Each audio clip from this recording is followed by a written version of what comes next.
आप सभी का कमोडिटी फटाफट में अगर आपके पास भी कोई सवाल हो तो हमें भेज सकते हैं। हमारा नंबर है 9136934065। इस नंबर पे अपना नाम, अपने शहर का नाम और कमोडिटी से जुड़े सवाल भेजें। हमारे दो मेहमान हैं, भूपेश शर्मा है, टेक्निकल एनालिस्ट हैं बीकानेर से, और अभिजीत चौहान है कोटक सिक्योरिटीज से। आप दोनों मेहमानों का बहुत बहुत शुक्रिया। ये दोनों मेहमान आपके सभी सवालों के जवाब अगले आधे घंटे तक देने वाले हैं। हमारे साथ जो भी किसान अभी इस वक्त देख रहे हैं, हमें उनसे यही गुजारिश है कि वो अपनी समस्याएं, अपनी जो भी दिक्कतें हैं, परेशानियां हैं, वो हमसे शेयर करें। आपके लिए एक बड़ा मंच हम दे रहे हैं।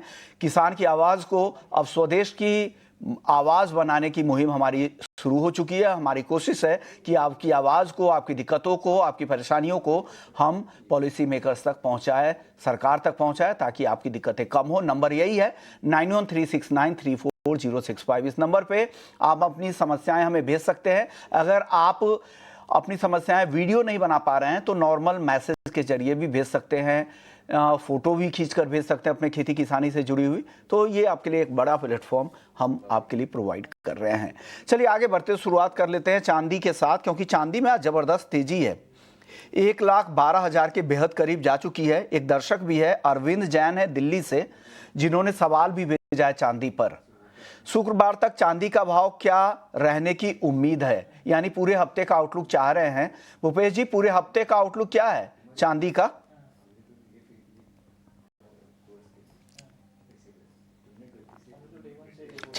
भूपेश जी अनम्यूट कीजिएगा सर, और चांदी पे अरविंद जैन जी को सलाह दीजिए सर।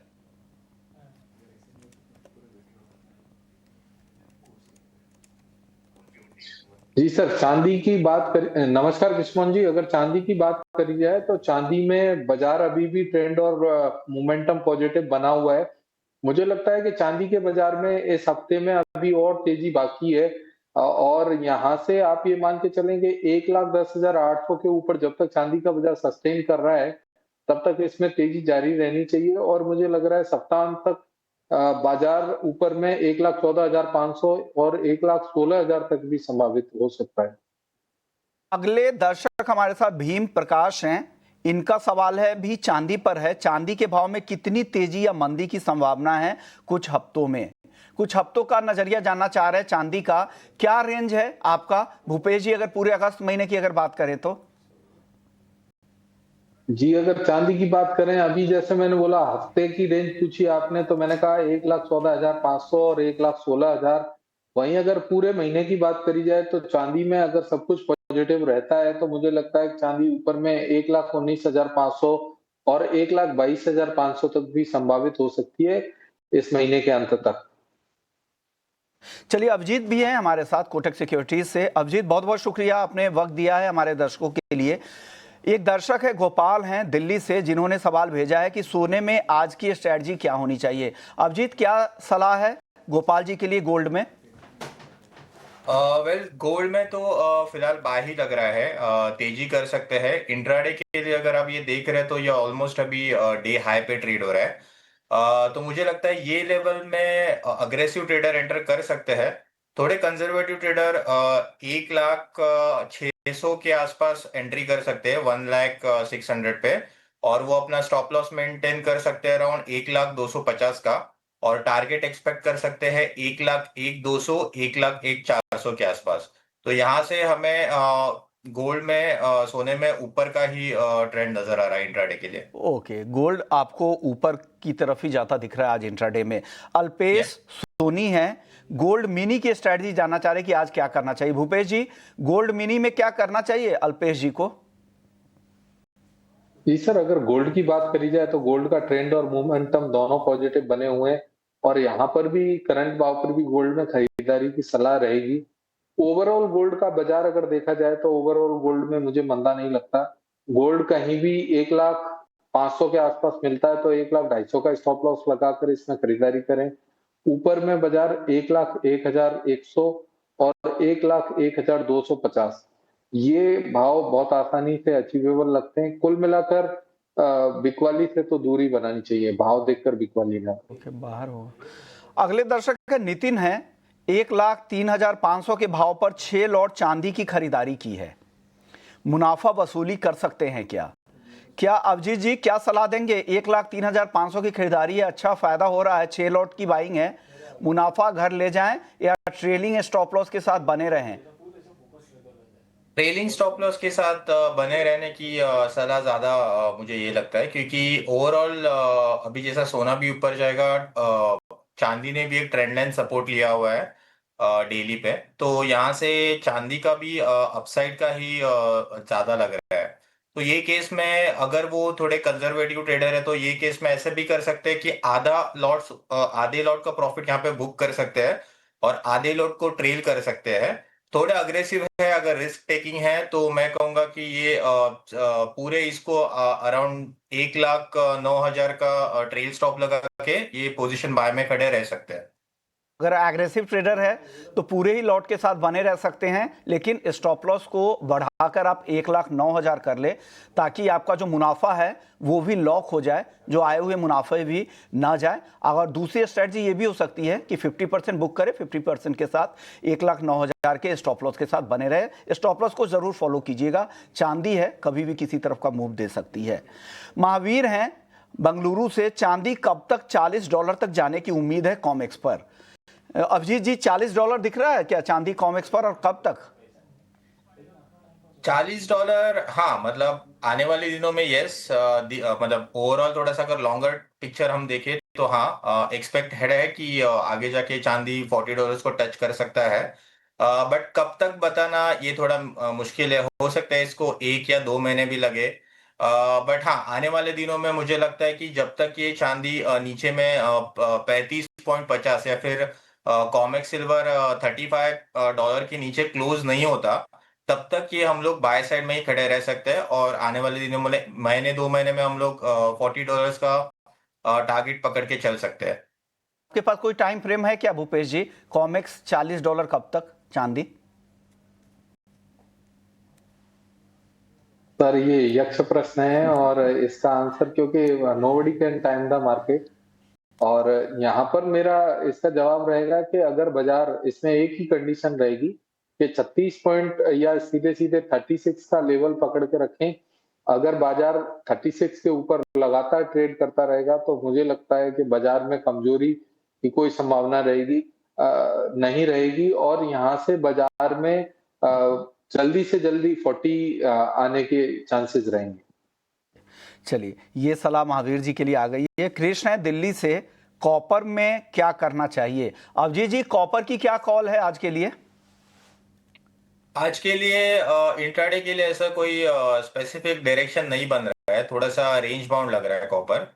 तो चलिए इसमें बता कोई दीजिए, क्लियर पोजिशनल डायरेक्शन बता नहीं है, दीजिए बट सर। हाँ, आपका मेरा आवाज आ पा रहा है? हाँ आ रही है। मैं बोल रहा था कि अगर आज के लिए कॉल नहीं बन रहा तो पोजिशनल बता दीजिए कॉपर की कॉल।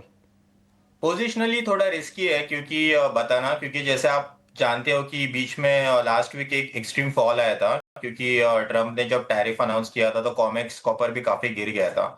इसलिए मुझे लगता है ये थोड़ा सीनियर, और फिलहाल का जो जियोपॉलिटिकल टेंशन चालू है, यहाँ पे पोजिशनल कॉपर में थोड़ा सा हम लोग अवॉइड ही कर सकते हैं। इन केस अगर उनको इंट्राडे के लिए अगर करना ही है, थोड़े से अगर अग्रेसिव ट्रेडर है तो एक बाय पोजीशन बना सकते हैं करंट लेवल्स पे, अराउंड 886 चालू है।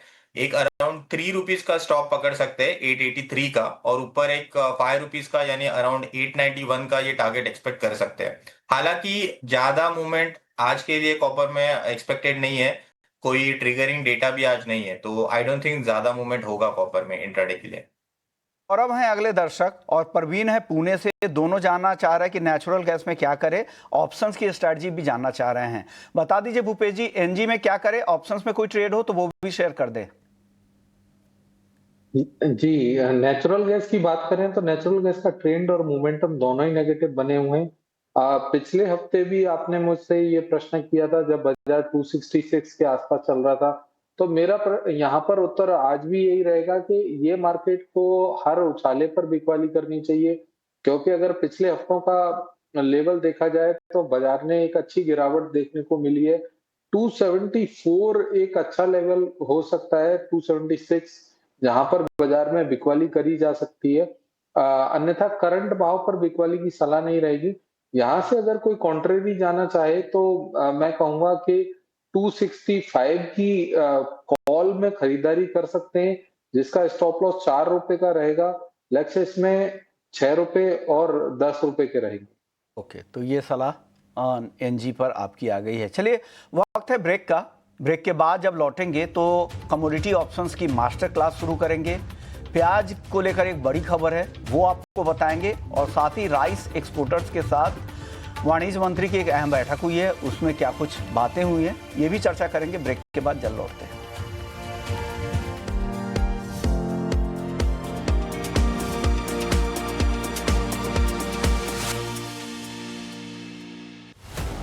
हर खास खबर पर खास सेगमेंट का कमोडिटी ऑप्शंस मास्टर क्लास का हमारे साथ नितिन केडिया मौजूद है, केडिया फिनकॉर्प से।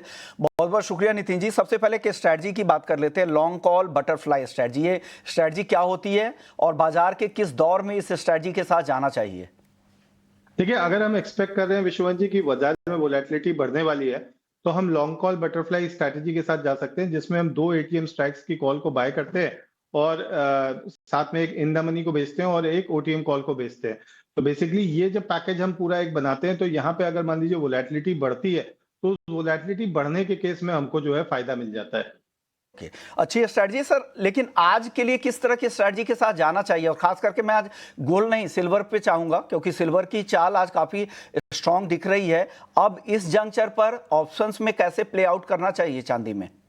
देखिए विश्वनाथ जी, चार्ट्स के ऊपर सिल्वर जो है वो लास्ट वीक में एक बार ओवरबॉट हो चुकी थी और ये जो प्राइस नीचे में 1,09,500 तक आए, इसको हम एक करेक्शन मान सकते हैं और अब वापस सिल्वर जो है वो 1,12,000 के आसपास आ चुकी है।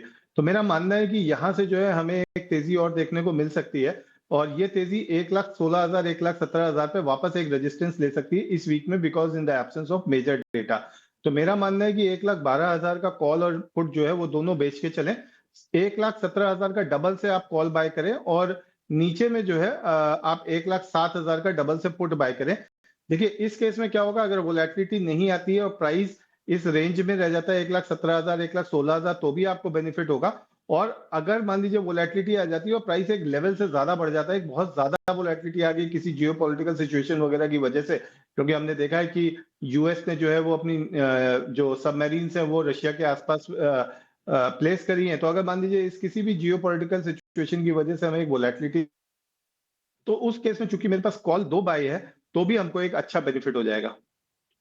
तो ये बेहतर रणनीति है। सिल्वर की 1,12,000 के स्ट्राइक की कॉल भी बेचनी है, पुट भी बेचनी है, और 1,17,000 यानी बिल्कुल आउट ऑफ मनी जाके 2 कॉल खरीदनी है और 1,07,000 के स्ट्राइक की 2 पुट खरीदनी है। तो एक बेहतर स्ट्रेटजी यहां पर नितिन जी की तरफ से चांदी को लेकर है, तो आप नोट कर ले जो भी लेवल्स आपको बताए गए हैं। शुक्रिया नितिन जी, ये वक्त निकाला और कमोडिटी ऑप्शंस मास्टर क्लास में हमारे दर्शकों को जागरूक किया और लगातार नई नई स्ट्रेटजी भी आप शेयर करते जा रहे हैं। चलिए आगे बढ़ते हैं और अब एक अहम खबर की ओर रुख करते हैं, वो है प्याज को लेकर। प्याज के दाम लगातार नीचे गिरते जा रहे हैं। भारत सरकार की जो रिपोर्ट है उसके हिसाब से भी अगर आप देखें तो पिछले 1 साल में प्याज के दाम 38% से ज्यादा कम हो गए हैं। औसत रिटेल भाव देश भर में 25 रुपए से 35 रुपए तक हो चुके हैं और किसान सिर्फ 8 रुपए से 12 रुपए के बीच में मंडियों में अपना प्याज बेचने को मजबूर है। जो उनका लागत है उससे ये काफी कम भाव है। ये दिक्कतें क्यों हो रही है, यही बातचीत करने के लिए हमारे साथ लासलगांव मंडी के और वाशी एपीएमसी के भी डायरेक्टर हैं जयदत्त होलकर सर। जयदत्त सर, बहुत बहुत शुक्रिया, आपने वक्त निकाला। सर, दाम तो काफी कम हो गए हैं, क्या वजह है और आगे का रास्ता कैसा दिख रहा है आपको? नहीं, देखिए, ये अभी दाम जो किसानों को मिल रहे उनकी जो लागत है वो लागत भी अभी इस दाम से नहीं निकल पा रही है। अभी ये दाम इतने नीचे क्यों आए, अगर ये सोचा जाए तो पिछले लगभग 4-5 साल में लगातार ये प्याज के बारे में जो गवर्नमेंट जो है, सेंट्रल गवर्नमेंट ने जो बार बार डिसीजन लिया है, गलत डिसीजन, उसका इफेक्ट अभी धीरे धीरे यहाँ पे मंडियों में आना शुरू हो चुका है। बाहर बांग्लादेश हो, इतर कंट्रीज हो, अपना प्याज लेना पूरा बंद हो चुका है। और जो अभी लागत इस साल जो ज्यादा हो चुकी थी किसानों के तरफ से, तो उसको अभी चाहे वैसा मंडी कहीं नहीं मिल रहा है और इसलिए दाम भी बहुत सारे नीचे आ रहे हैं। तो हम बार बार केंद्र शासन से रिक्वेस्ट कर रहे, दरख्वास्त कर रहे हैं कि ज्यादा से ज्यादा प्याज किस तरह से निर्यात हो सके। इसलिए कुछ ना कुछ स्कीम यहाँ पे निकालनी चाहिए जो कम से कम 3 या 4 साल तक वो स्कीम चले। इस बारे में ये सोचना बहुत जरूरी है, नहीं तो ये प्याज दिन बे दिन कम रेट से किसानों को बेचना बढ़ सकता है। ओके, क्या लेकिन आगे क्या लग रहा है ओवरऑल किस तरह के आपके जो नंबर्स हैं, अराइवल्स के नंबर है वो किस तरह के, क्या उससे कुछ सपोर्ट नहीं मिल रहा है सर? नहीं, अराइवल तो दिन ब दिन मंडी में बढ़ता जा रहा है। और आगे भी प्याज, जो नया प्याज भी दशहरे के बाद आना शुरू हो जाता है मंडियों में धीरे धीरे। तो नया प्याज भी आएगा, पुराना प्याज भी अभी तो बहुत सारा किसानों के पास गोडाउन में पड़ा हुआ है।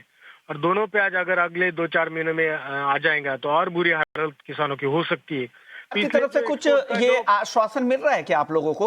नहीं, कुछ आश्वासन कुछ नहीं मिल रहा है। वो तो नाफेड का भी परचेसिंग चल रहा है।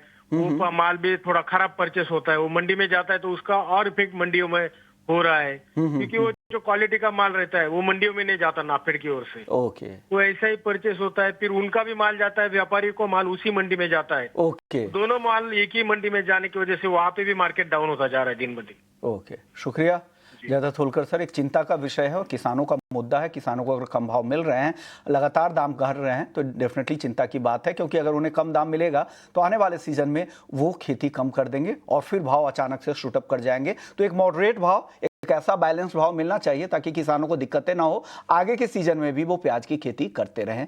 ये सलाह यहाँ पे दी गई है। शुक्रिया सर, वक्त निकाला आपने।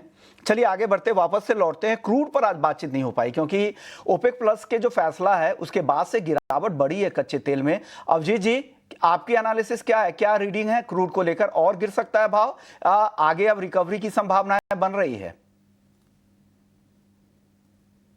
वेल, इंट्राडे के लिए अगर आप कहोगे तो शायद थोड़ा सा अभी रुक जाएगा और शायद यहाँ पे सपोर्ट ले सकता है। हालांकि नियरेस्ट सपोर्ट भी काफी दूर है। अभी यहाँ से अभी क्रूड चल रहा है अराउंड 5790 के आसपास, 5790। तो नियरेस्ट अभी सपोर्ट जो लंबा वाला है वो 5730 का है। तो 5730 से लेके 5700 में काफी अच्छा सपोर्ट जोन है। तो वहां से उसके पहले से ही घूम सकता है, बट मुझे लगता है आज के लिए काफी गिर चुका है। तो हो सकता है अगर ये काफी टाइम यहाँ रुका रहा तो शायद यहाँ से एक रिवर्सल इंट्राडे के लिए फिर से देखने को मिल सकता है। सलाह आपकी तरफ से आ रही। स्पाइसेस पे भी कई सारे दर्शक हैं जो सवाल भेज रहे हैं। एक दर्शक है, उनका नाम है IK प्रधान है। ऊंझा मंडी में जीरे का भाव कम हुआ है, आगे जीरे में तेजी रहेगी या मंदी? भूपेश जी, क्या लग रहा है जीरे में? सर, जीरे की बात करें, जीरे में बाजार काफी ज्यादा अंडर परफॉर्म किया है अगर अन्य मसालों की तुलना में देखा जाए। और ये अनएक्सपेक्टेड भाव जीरे में देखने को मिले। मुझे लगता है ये जीरे में 18,500 का जीरा अभी शॉर्ट टर्म में मंदा नहीं होना चाहिए, परंतु ऊपर में तेजी की बात करें तो मुझे नहीं लगता कि बाजार ऊपर में 19,800 19,900 का तेज भी होगा। तो इसलिए ये जो दायरा है 18,500 से 19,900, ये दायरे में बाजार ट्रेड करते रहना चाहिए आने वाले समय में। के चलिए आगे बढ़ते हैं। एक और अहम खबर है चावल को लेकर। चावल एक्सपोर्टर्स को टैरिफ की चिंता नहीं करनी चाहिए क्या? इसी पे चर्चा करते हैं। एक अहम बैठक हुई है कॉमर्स मिनिस्टर के साथ। हमारे साथ उस बैठक में प्रेम गर्ग साहब थे जो नेशनल प्रेसिडेंट है IREF के, वो भी शामिल हुए थे। उनसे बात करते हैं कि क्या कुछ उस बैठक से निकल कर आ रहा है। प्रेम सर, क्या कुछ चर्चाएं हुई है और अमेरिकी टैरिफ कितनी बड़ी चिंता है? क्या आप लोगों के लिए विकल्प तैयार है, बाकी मार्केट तैयार है क्या? देखिए, इसके जो अभी टैरिफ लगाया गया है इंडिया के ऊपर, तो उसकी वजह से एक मीटिंग बुलाई गई थी बॉम्बे के अंदर हमारे कॉमर्स मिनिस्टर साहब ने, और उसके अंदर डिस्कस किया। तो उसको सॉल्व करने की कोशिश कर रहे हैं हमारे गवर्नमेंट वाले मिलकर US के साथ में, कि उसको एमिकेबली एक बड़े हो जाए। और बड़ी उम्मीद है कि वो पॉजिटिव वे के अंदर US वाले इसको सोचेंगे और इसको टैरिफ जो लगाया गया हमारे ऊपर, वैसे इम्पैक्ट हमारे राइस के ऊपर बिल्कुल नहीं इसका पड़ेगा। और इसको कोशिश रहेगी कि ये टैरिफ किसी भी तरीके से जल्दी खत्म हो जाएगा, जिससे हमें घबराने की कोई जरूरत नहीं है टैरिफ से, और हमारे एक्सपोर्ट पर कोई फर्क नहीं पड़ेगा। और एक मेन जो ये मीटिंग बुलाई गई थी जो minister of commerce Piyush Goyal ji ने रखी थी, उसके अंदर मेन मुद्दा ये था कि भारत का जो एक्सपोर्ट है चावल का कैसे बढ़ाया जाए, क्योंकि अब हमारा 45% का जो हिस्सेदारी है वर्ल्ड के ट्रेड के अंदर, तो उनका एम है कि भाई हम इसको राइस के किस तरीके से हम अब इसको 55% से 60% तक लेकर जाएं, तो जिससे, क्योंकि हमारे पास इस टाइम एक्सेस स्टॉक्स हैं राइस के, और दूसरा हमारी कैपेसिटी बढ़ रही है। बासमती राइस के अंदर भी इस साल हमारी 13 मिलियन टन की क्रॉप की उम्मीद है, और जो दूसरी क्रॉप है वो भी 160 मिलियन टन के आसपास होने की उम्मीद है टोटल राइस क्रॉप की। तो जो कि हमारे जो स्टॉक्स हैं आज के दिन 58 मिलियन टन के हैं, तो जिससे कि हमारे एक्सपोर्ट ज़्यादा से ज़्यादा होंगे, किसानों को इसका फायदा मिलेगा और किसानों को दाम इसके अच्छे मिलेंगे। और आने वाली क्रॉप के लिए भी हम तैयारी करना चाहते हैं। इसी के लिए उन्होंने सजेशन दी और भारत इंटरनेशनल राइस जो कॉन्फ्रेंस होने जा रही है 30 और 31 अक्टूबर को, तो पीयूष गोयल साहब जी ने उसके अंदर हमारे प्राइम मिनिस्टर श्री मोदी जी को भी इनविटेशन और बुलाने का श्रेय रखा है कि उनको बुलाया जाएगा और उनको हम निमंत्रण देंगे जिससे वो इसका उद्घाटन करें, जिससे कि हमारा पूरे वर्ल्ड के अंदर जो राइस की है एकदम से इसकी डिमांड और बढ़ेगी। क्योंकि हमारे जो राइस के अंदर अब यूएस की वजह से, क्योंकि यूएस एक बहुत छोटा सा 2,70,000 टन इंपोर्ट करता है, इसके सामने अभी कल ही कुछ और कंट्रियों ने अपने एक्सपोर्ट के दरवाजे खोल दिए हैं भारत के लिए, तो जिसके अंदर हमारे को उम्मीद है कि बल्कि पहले से भी ज्यादा हमारा जो बासमती राइस जितना एक्सपोर्ट होता था, इस साल उम्मीद है कि हमें 1 मिलियन टन हम ज्यादा एक्सपोर्ट कर पाएंगे। और जो 6 मिलियन टन का हमारा अभी तक टारगेट पूरा हुआ है इस साल के अंदर बासमती राइस के अंदर, वो हम 7 मिलियन टन तक बासमती राइस में जा पाएंगे।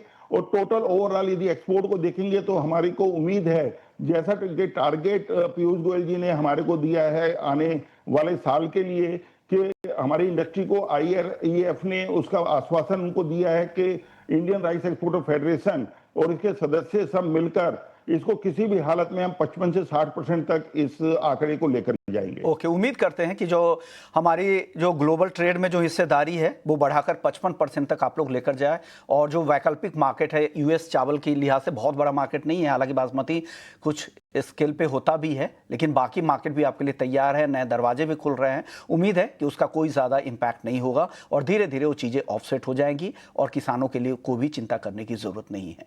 शुक्रिया प्रेम गर्ग साहब, आपने वक्त निकाला, आप बैठक के हिस्सा भी थे। हम फुटेज के जरिए एक बार फिर से दिखा देते हैं जिस बैठक में आप कॉमर्स मिनिस्टर के साथ वहां पर मौजूद थे और लगातार उनके साथ आप लोग बैठक कर भी रहे हैं। और उम्मीद करते हैं कि आगे का मार्केट काफ़ी ब्राइट हो और अपना राइस का जो एक्सपोर्ट मार्केट है आगे भी इसी तरह चलता रहे। शुक्रिया आपका। चलिए बाकी दोनों मेहमानों को भी शुक्रिया कहेंगे। भूपेश जी और अभिजीत जी, आपका भी बहुत बहुत शुक्रिया, आपने वक्त निकाला, हमारे दर्शकों को गाइड किया। कमोडिटी फटाफट को यहीं समेटेंगे, बाकी खबरों के लिए आप बने रहिए हमारे साथ। लेकिन जाने से पहले एक अपडेट ये है कि महीने की शुरुआत में अक्सर बड़े बड़े पैसों के काम होते हैं, जैसे सैलरी आती है, बिल भरने होते हैं, खर्चों की प्लानिंग होती है।